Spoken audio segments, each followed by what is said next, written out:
এই যে নান্নু ভাই কি বলে শুনুন, নান্নু ভাই মনে হয় পাথরটা খেতে চাইতেছে। একটু আগে পরোটা খাওয়াইছি 3 পিস করে, তারপরেও নান্নু ভাই এত বড় পাথর কেন খাইতেছে আমি তো বুঝতেছি না। আপনারা কি পাথর খাইবেন?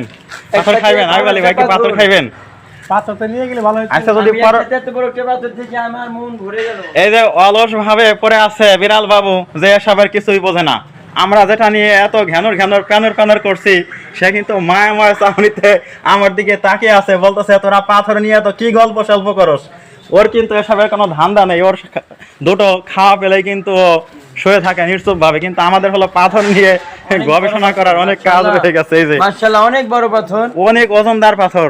এখন আমি জানতে চাই আইব আলী ভাই, নান্নু ভাই, আপনি কি এটা আপনার মাথায় তুলে দিলে নিয়ে যাইতে পারবেন? না ভাই, এটা তো কখনোই সম্ভব না। এটা আল্লাহর দানের, আল্লাহর প্রচুর খাইবেন, আপনাকে 1 মণ চালের ভাত খাওয়াবো। এটা অনেক ওজনদার একটা পাথর, এটা কোনোভাবে নেওয়া সম্ভব না। হ্যাঁ আইব আলী ভাই না, নান্নু ভাই বলতেছে যে তাকে 1 মণ চালের ভাত খাওয়ালেও এইটা উনি নিতে পারবেন না।